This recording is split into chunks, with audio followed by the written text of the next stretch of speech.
Eye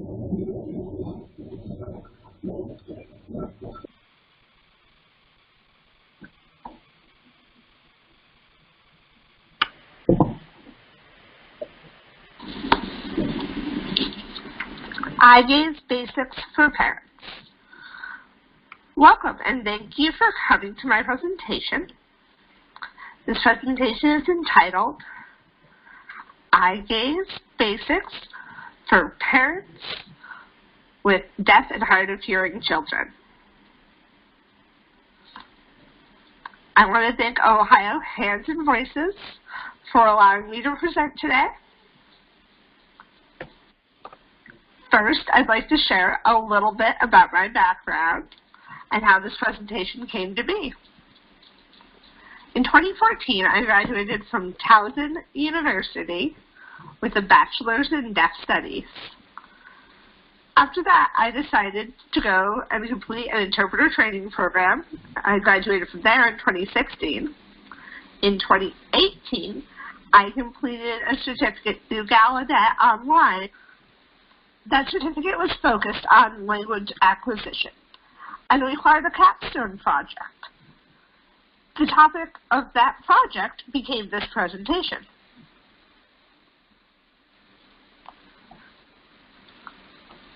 The program's name was Infants, Toddlers, and Families, known as the ITF program at Gallaudet. It was a wonderful program with great teachers. In June, I'll start a new program pursuing my occupational therapy doctorate at the University of Pittsburgh.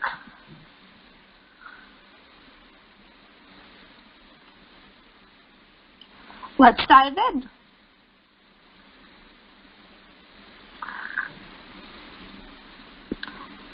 Eye gaze is how we take in information through our eyes. There's many different types of eye movement. It's a complicated topic with a lot of jargon, but don't worry, we're not going to get too in-depth today. We're going to stick to the basics. For example, when we read, your eyes move from left to right, and then jump down to the start of a new line,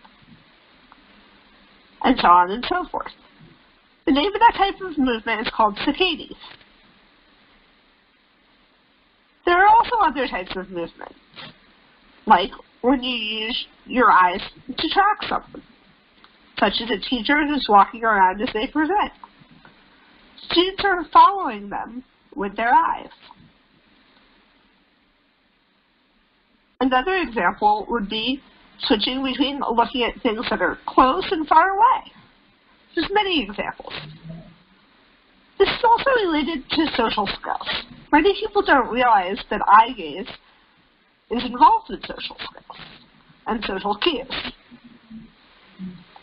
For example, if you're talking with someone and the person's making eye contact and they're nodding, you know that person's interested in your conversation. The person's kind of looking down in a way, they may not be interested, or maybe they're not being truthful. So it's an important skill.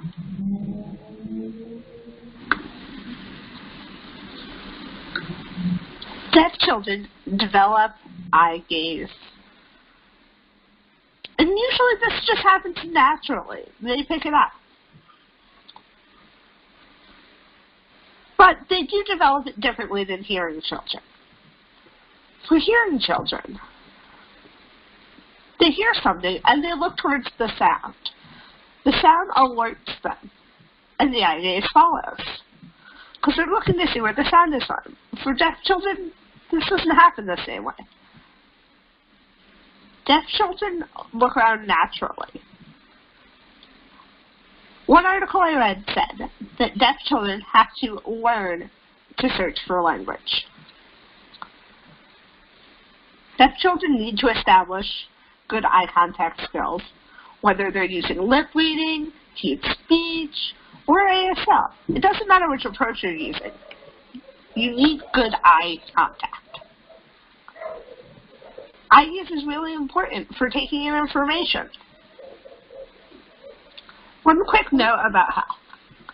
This presentation is not designed to fix any vision problems whatsoever. But if you have a gut feeling that your child isn't seeing well, if you've got that gut feeling that something's wrong, go ahead and talk to your doctor or your audiologist. They can refer you to an eye doctor. Many deaf and hard of hearing children struggle with balance issues. These are known as vestibular disorders. They're really common. They can be caused by hearing loss, or if your child has a cochlear implant. They're very common with cochlear implants. New research is trying to figure out if there's a link between vestibular disorders and cochlear implants, but that research is currently ongoing. Gallaudet University has a research brief focused on joint attention. It's a really nice resource with strategies for interacting with your deaf or hard of hearing child.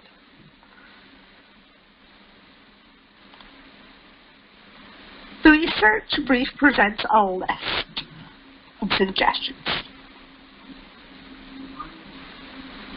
One of them is get the child's attention before beginning communication, whether that's lip reading, signing, or cueing. Make sure you move into their line of sight rather than tapping them to get their attention. It's more natural this way. You should move into their line of sight. Also,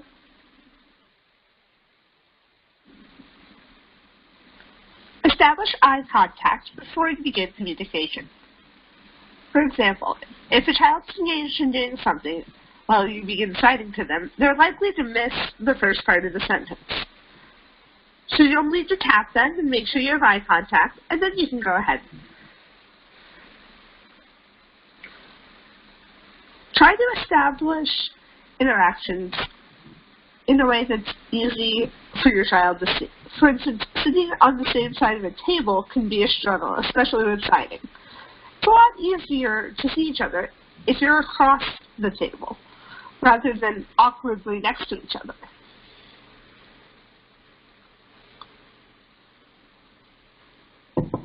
Another suggestion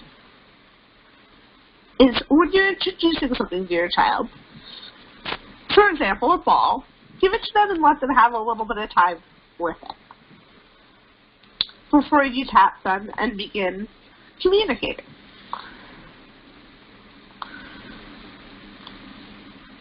You could also give them the item and then wait for them to naturally look up and then begin communicating.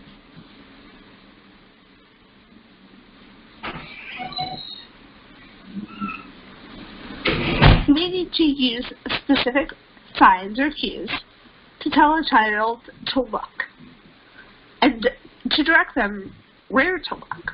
This can be very helpful. There are many activities parents or caretakers can do with children, but first, I want to talk a little bit about toys. Many parents are curious what kind of toys they should buy. Should they avoid toys that have sound? No, I really don't think so. Go ahead and buy toys with sound. Maybe your child will be able to hear something, or maybe not, but they'll probably still enjoy them anyway. Also, look for toys with lights. Children always enjoy those, especially babies. They're fascinated by them. Many parents, with hearing and deaf children, have mobiles. You know, the thing that hangs above the crib while the baby's falling asleep. Usually there's different things hanging off of it that the baby can look at as they're falling asleep. Babies really enjoy these.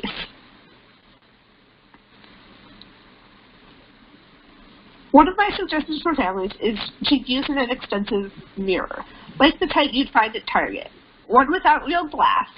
Usually they're plastic and they're rectangular. You can put it vertically or horizontally.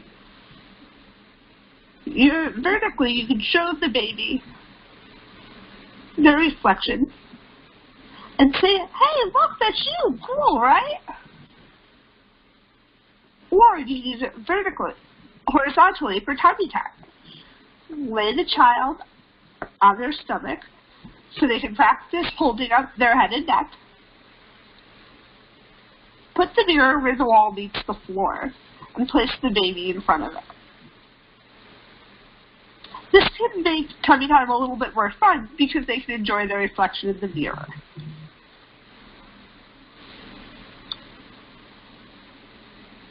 Another fun activity for babies is bubbles.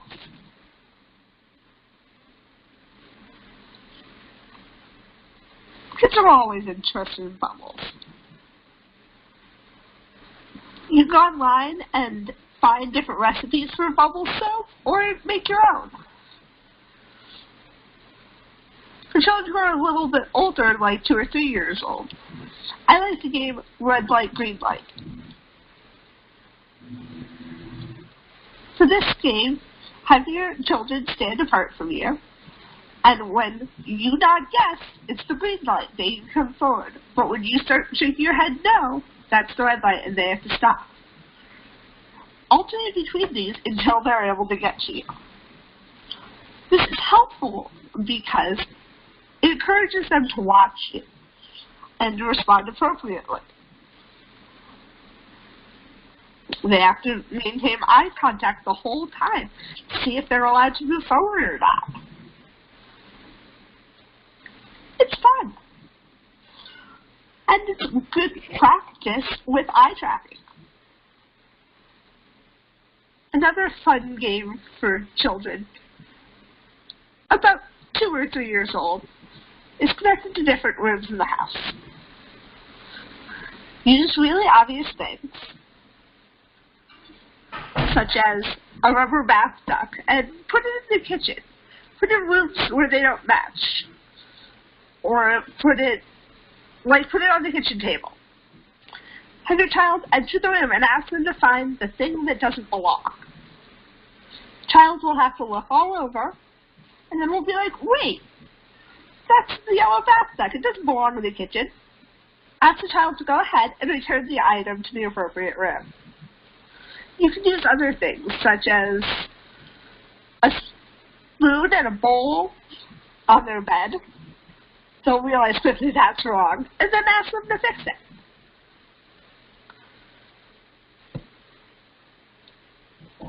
For children that are ages 1 to 3, you can sit across from them, and instead of having a game of catch with a ball, you can roll the ball back and forth.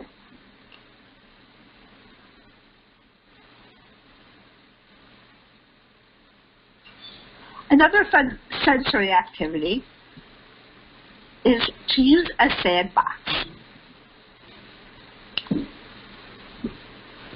These are always fun for kids. If you don't have access to a park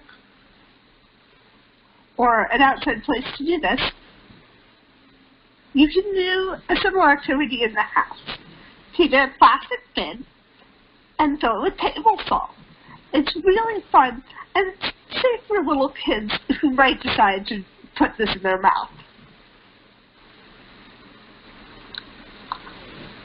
All of this supports classroom readiness. But what does eye gaze have to do with success in school? During school, children are constantly using their gaze to attend to a teacher, an interpreter, or a speech transliterator. Their eyes need to be able to follow the person as they walk and move around the room, or stare at the blackboard while they take notes. These are really important skills, especially for children who may be using an interpreter or a huge speech transliterator, because they're constantly taking in visual information. So they need the skill of gaze stability. It will help them be successful in the classroom. For children ages 5 and up, all the way to teenagers, there are many activities you can do to help improve their eye gaze. And helping improve their eye gaze helps improve their reading. Some of my suggestions are to do worksheets or workbooks that you'd find in puzzle books. So, for example, mazes are really helpful because they require eye gaze. Dot-to-dot books are also really helpful.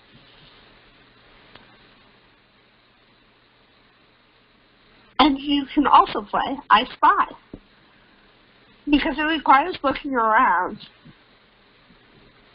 and picking something, but also having the other person look around to try and figure out what you picked. You can have staring contests. It seems simple, right? But it's a successful tool. If you do this every day, you'll notice the staring contest is relatively short at first. But as the skills develop, they'll get longer and longer as the child's eye gaze improves.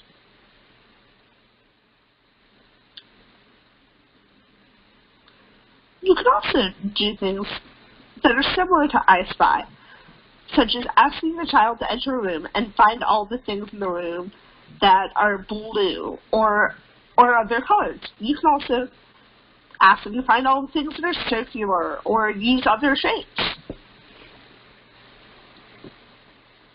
If a child's interested in art, you can use tracing paper and have them copy pictures with it. It seems very basic, but really, they'll be using their eye gaze to copy the picture. It's good for their hand-eye coordination.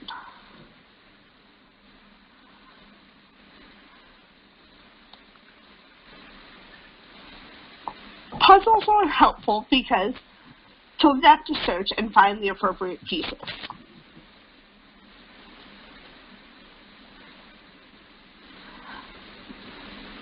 Playing catch is also helpful. If your child's ability to catch is kind of iffy, I suggest using something soft.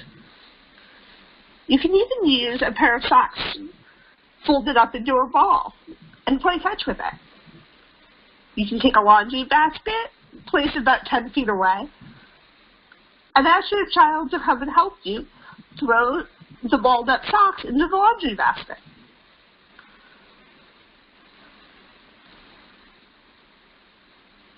You can also go to like a $5 store, like Five Below, and get a badminton kit. They have usually regular size badminton, but also a giant version of it, where the birdie and the rackets are much larger. This can really help children who are still developing their hand-eye coordination. For reading in school, how can we help them? For one thing, you can use an index card and teach your child to use that and scoot it down the pages they read. It will help improve their tracking and make it easier for them to jump to the next line. There's computer software you can use that helps with this called Beeline. Or you can recreate the effect of that software yourself by using highlighters to highlight the last word of a line and the first word of the next line in the same color. And you'll alternate different colors for each jump that the child's eyes have to make. I'll show you a picture of what this looks like.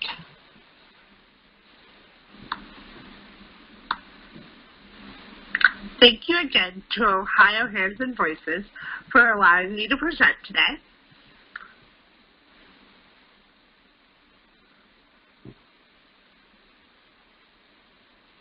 I also will be presenting this summer at the American Society for Deaf Children Conference, known as the ASDC conference this summer. I'll be posting a link so you can download my free resource. It only has activities for up to 5 years old, but feel free to go ahead and share that with friends, professionals at your school. It's completely free, and I'm happy to have it shared. I want the information to get out there. Thank you.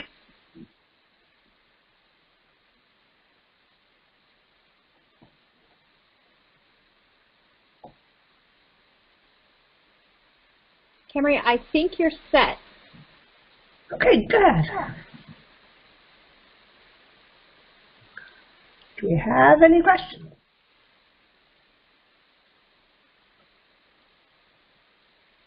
I'm monitoring the chat box.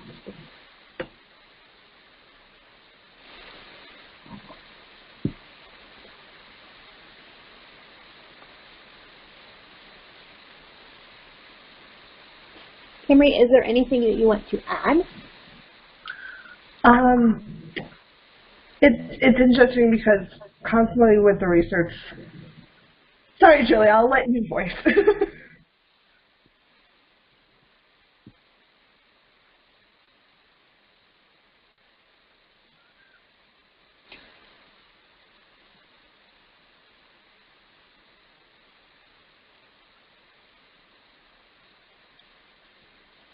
Okay, now you're good.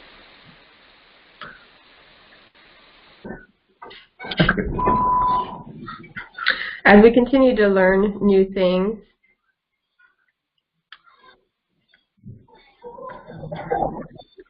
or as I was reading, I noticed that children with ADD or ADHD, they often have eye issues anyways, being distracted.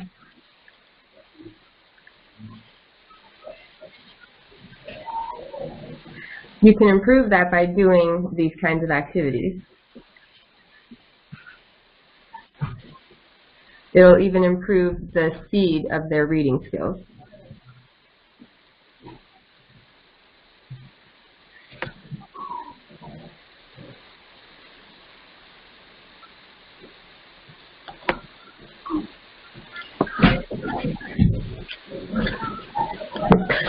Chat just popped up. Give me a second so I can move it.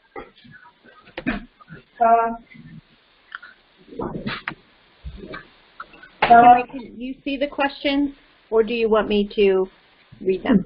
If you could read them, that'd be helpful because when I have them open, I can't see anything else. Yes. Julia, can you interpret for me? Yes. Thank you.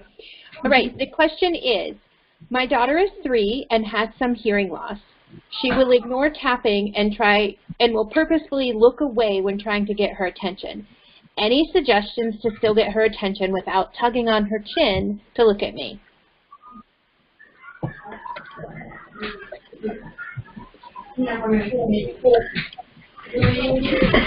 I see this happens often. Many young children, their eyes become very tired as the day goes, and sometimes it's helpful to just wait a little bit so that the children can look up at you. You know, sometimes it's just a way to give them a chance, to give them the opportunity to look up at you. I know it's hard, but just be patient. You know, it will improve as time goes on. Camarie, you bring up an excellent point. You know, when I'm advocating for kids who are older, we talk a lot about listening fatigue, but I never thought about basically the eye fatigue that young children would experience. So thank you for that. We do have another question as well. Sure, no problem. This question is, I have a 3-year-old who resists eye gaze. Is this normal? It is so hard to read books or even sign because he won't focus, or it is very hard to hold his attention. How do we encourage longer and longer periods of focusing?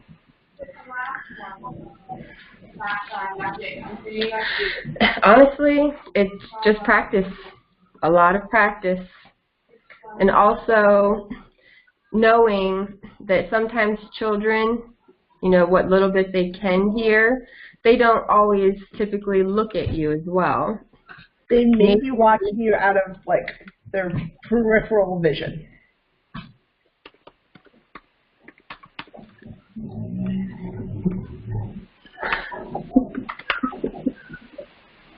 They might be watching you with their, like, out of the corner of their eye, their peripheral vision.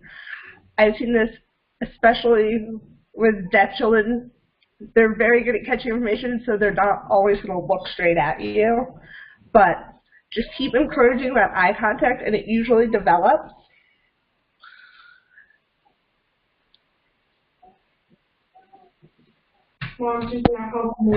That was all of our questions in the chat box at this time. Does anybody else have additional questions?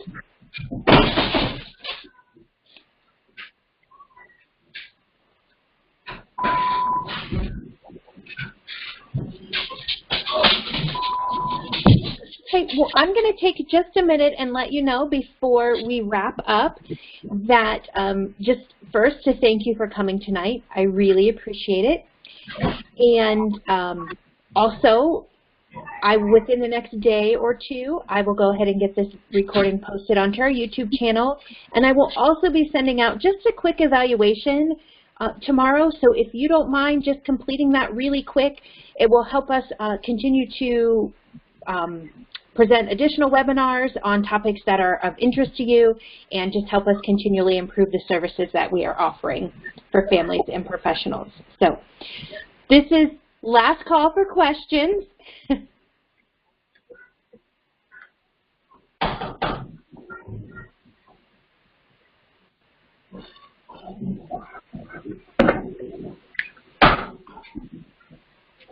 Are we good?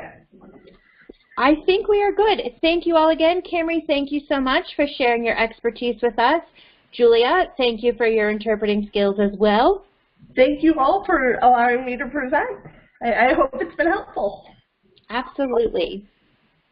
Thank you all. Have a great night.